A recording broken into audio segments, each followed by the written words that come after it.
Ola, como están? Antes de que remate 2015, poderá entrar en funcionamento o colector xeral do Sar, unha infraestrutura que mellorará sensiblemente o saneamento dos ríos, sobre todo en caso de chuvia. Así o asegurou o conselleiro de Medio Ambiente durante a visita ao aliviadeiro que se está construindo en Brandía, un dos 6 que vai haber no tramo entre Pontepedriña e a depuradora da Silvouta. Xunto con Agustín Hernández, comprobaron a marcha dos traballos o delegado do Goberno en Galicia, Samuel Juárez, e o alcalde de Santiago, Ángel Currás.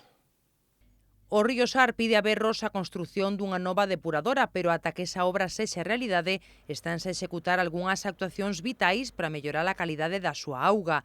É o caso do colector xeral, no tramo que vai dende a Pontepedriña ata a actual edar da Silvouta. O proxecto suporá un investimento total de máis de 25 millóns de euros achegados polo Goberno Central e estará rematado no ano 2015. As melloras serán notables. Que vai a permitir por unha parte, que a actual depuradora de Santiago funcione mellor e, polo tanto, faga o seu cometido de xeito moito máis eficiente.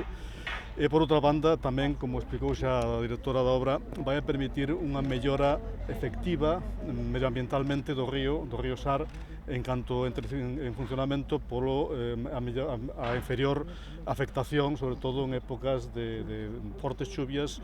O delegado do Goberno, o conselleiro de Medio Ambiente e o alcalde compostelán comprobaron hoxe in situ como marchan as obras do aliviadeiro de Brandía, un dos 6 que se construirán no tramo do colector que vai de Pontepedriña ata Silvouta.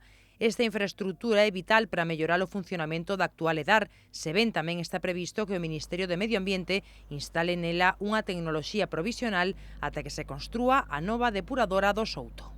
Por certo, existe un compromiso do Ministerio para incorporar unha millora tecnolóxica na mentres remátase o prazo e a tramitación da nova depuradora do Souto, que, como saben, está a piques de acadar a súa aprobación do impacto ambiental, que espero que poida estar no primeiro trimestre de 2014. A solución paliativa na depuradora de Silvouta, a que se comprometeu o Ministerio, que a través posiblemente de un mecanismo de decantación acelerada poida mellorar a calidade do efluente hacia o río Sar, pois creo que todo vai a contribuir a que os nosos ríos teñan indudablemente nun futuro cercano, unha calidade moi superior. En canto á nova depuradora do Souto, o conselleiro de Medio Ambiente asegurou que a declaración de impacto ambiental da obra estará lista no primeiro trimestre do ano que ven, de xeito que o proxecto podería saír a licitación en 2014. A edar custará 64,5 millóns de euros.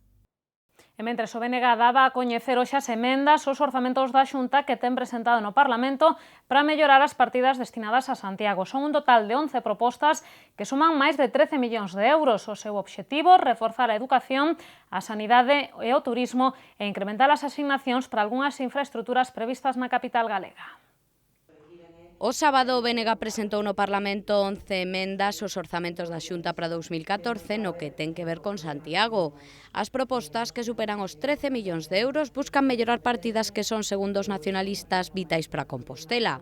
Por unha banda, o Bloque pide 2 millóns de euros máis para o Estatuto de Capitalidade e case 3 millóns de euros a maiores para o Consorcio. No tocante á sanidade, o BNG reclama nunha emenda medio millón de euros para a construción do Centro de Saúde de Conxo. En canto a novas infraestruturas, os nacionalistas queren aumentar a partida para a variante de Aradas ata 1 millón de euros. Tamén unha partida de 1 millón de euros para que realmente a variante de Aradas deixe de ser unha infraestructura da que só oímos falar nos orzamentos e con cantidades realmente escasas e empecen ou podamos, ter unha partida que posibilite, por lo menos, poder darlle un empuxón a esta infraestructura.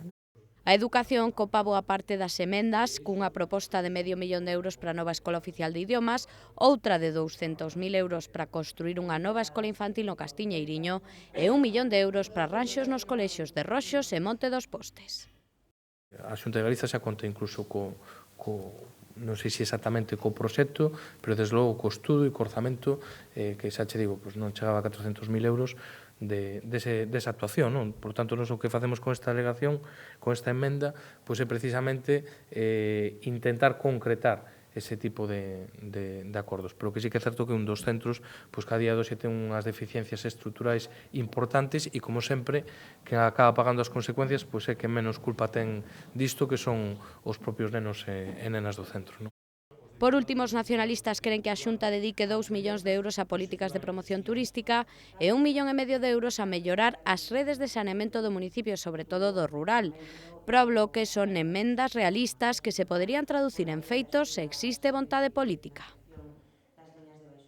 Pois o Colexio Monte dos Postes tamén falaba a concelleira de Educación, María Castelao, confirmou que tivo 2 reunións cos pais do centro e que se está a poñer solución aos problemas máis urxentes, como a iluminación nos accesos ao colexio ou a limpeza dos baños. En canto aos problemas de aparcamento na zona, a edil dixo que non hai moita solución, se non queren quitar a zona de carga e descarga dos autobuses escolares e restalle importancia ás queixas de algúns pais que foron multados por teren os seus vehículos mal estacionados. Se habilitamos unha zona de carga e descarga para que esa hora paren os coches, entonces temos que deshabilitar a zona de carga e descarga para os autobuses. Entonces, bueno, hai que priorizar, o transporte público ten que chegar, son rapaces que veñen acompañados en grupos, nenos moi cativos, que lóxicamente teñen que ter un espacio ben habilitado para tal fin. E así está sendo en todos os centros da cidade. E creo que a Policía Local é totalmente comprensible coas saídas e entradas dos colexios, que supoño que se multará en casos extremos. Non creo e non se produciu ningunha chamada de atención masiva sobre multas nesa zona. Creo que non é así. A unha semana de que se conmemore o Día Mundial contra a Violencia de Xénero, o Concello xa ten en marcha distintas actividades para sensibilizar a poboación e solidarizarse cas vítimas dos malos tratos. A iniciativa máis importante será o primeiro Congreso Nacional de Intervención e Prevención da Violencia de Xénero. Serán 3 xornadas de traballo dirixidas a profesionais. Ademais, organizaránse actividades para fomentar a igualdade entre os máis pequenos. O Concello organiza por primeira vez o Congreso Nacional de Intervención e Prevención de Violencia de Xénero. Trátase dun encontro de 3 días dirixido a profesionais de distintos sectores co que o goberno local quere darlles ferramentas para mellorar a atención ás vítimas de malos tratos.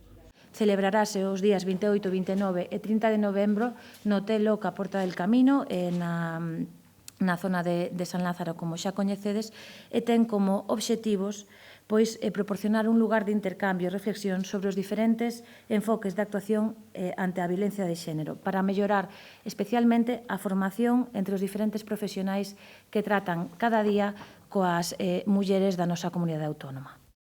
O Congreso será do 28 ao 30 de novembro no Hotel Porta do Camiño. En el participarán 130 persoas, 30 máis das previstas inicialmente pola gran demanda que houbo nos últimos días. Esta iniciativa está financiada cunha subvención de 18.000 euros da Deputación da Coruña. Ademais destas xornadas, o Concello vai poñer en marcha o sábado 23 nos centros comerciais As Cancelas e Área Central obradoiros dirixidos a rapaces de entre 3 e 12 anos. Ao longo de 4 horas, os cativos realizarán distintas actividades que fomentan a igualdade entre os máis novos. A decoración de Nadal chegará por primeira vez aos barrios da cidade grazas á colaboración entre as concellarías de festas e parques e xardíns. Unha dúcia de zonas terán composicións de árbores iluminadas para darlle un ambiente máis festivo á cidade, máis alá do ensanche e do casco histórico. Ademais, haberá novidades na decoración da Praza do Obradoiro. Santa Marta, Fontiñas, Meixonfrío, Pontepedriña, Conxo, San Lázaro, San Pedro, Hospital Clínico, Sar e Vite. Son as zonas ás que este ano chegará a decoración de Nadal grazas á colaboración entre os departamentos de festas e parques e xardíns. Nestes barrios e tamén na Praza de Cervantes e en San Francisco colocaránse conxuntos de 3 árbores iluminadas. O obxectivo é que as festas se deixen notar máis alá do centro da cidade. Pero ya el año pasado se hizo un esfuerzo y se llegó hasta el rural, que este año también se va a llegar al rural, ¿no? Entonces, pues a mayores, como quizá también los barrios pues quedaban desangelados, bueno, a María se le ocurrió esta idea, entonces, bueno, un poco me comentó entre los dos, ella quizá la parte más fuerte, ¿no? Porque al final son los árboles y es la Concejalía de Parques y Jardines, pero bueno, a mí lo que a mí respecta es si podía, con las mejoras del pliego de la iluminación, pues poder iluminar esos árboles. Estas composicións irán incluídas no prego do contrato para toda a iluminación de Nadal. Parques e Xardíns asumirá o custo das árbores que ascenderá aos 21.000 euros contando a decoración do Obradoiro. Alí este ano tamén haberá novidades. Se van a poner 7 en una zona también, una especie de zona elevada, una especie de montaña, ¿no? Y alturas que van desde los 2,5, el pequeño, pero habrá árboles ya de una altura considerable. No puedo hablaros de memoria, pero estamos hablando a lo mejor de 12 o 14 metros de altura. Esos árboles también son pues para después llevarlos al vivero y que se pueda utilizar los siguientes años. Llevará el Belén del año pasado también. Esta decoración sumarase ás guirnaldas que se colocarán no Pazo de Raxoi e que desta vez pagará só o Concello e non a medias ca Xunta, como ocorreu outros anos.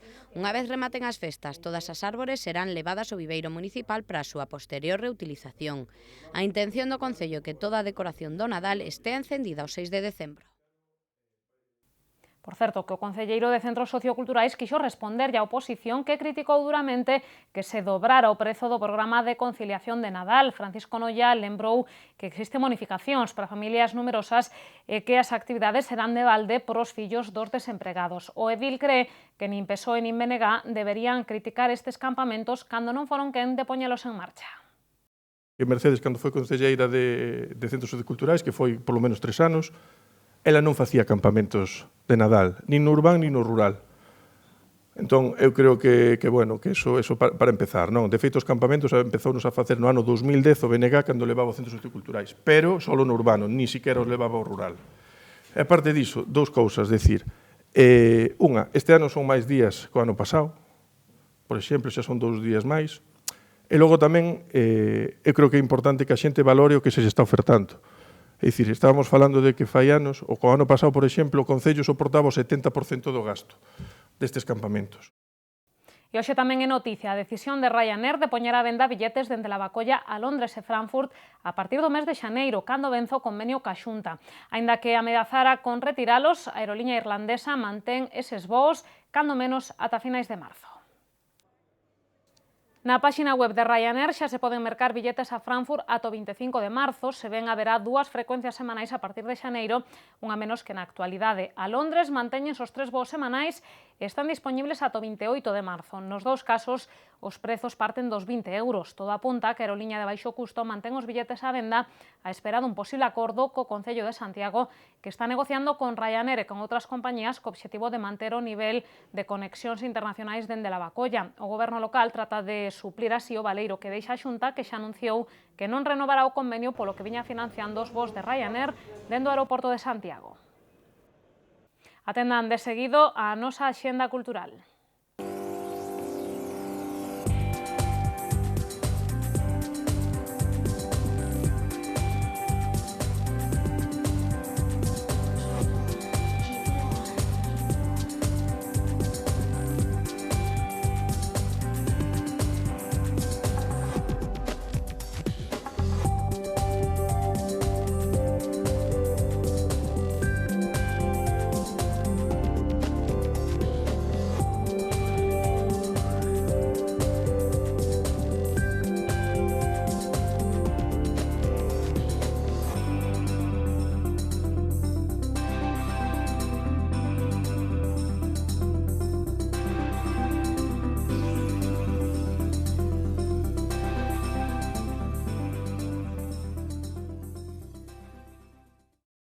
Toca botarlle un ollo agora ás previsións do tempo que nos achega Meteo Galicia.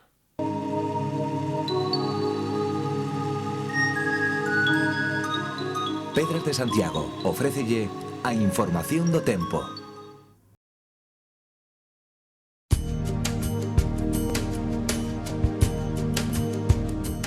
Mañá teremos ceos con intervalos anubrados e chubascos ocasionalmente treboentos. A cota de neve baixará ata os 800 metros pola noite. As temperaturas baixarán e a sensación de frío agudizarase por mor dos ventos do norte.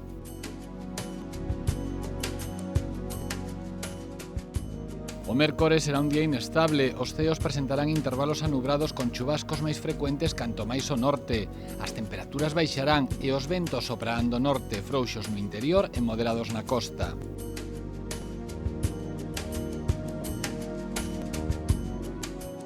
Para o xoves agárdanse ceos anubrados con chubascos intermitentes que serán de neve por riba dos 1.200 metros. As temperaturas tenderán a subir e os ventos soprarán do noroeste moderados.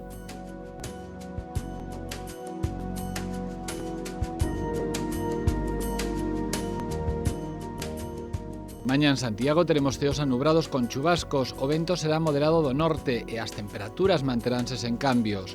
A máxima será de 13 graus e a mínima quedará en 8.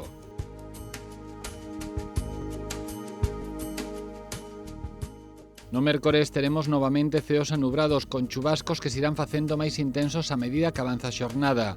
Os ventos serán frouxos do norte, as temperaturas máximas non cambiarán, pero as mínimas irán en moderado descenso.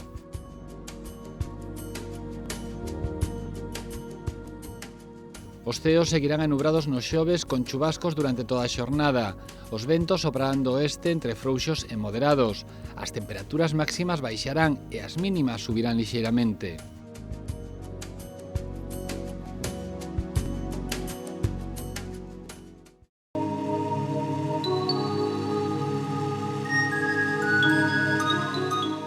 Pedras de Santiago ofreceulle a información do tempo. Pois que a información do tempo rematan as novas, non se movan, que regresamos nun minuto co preguntoiro.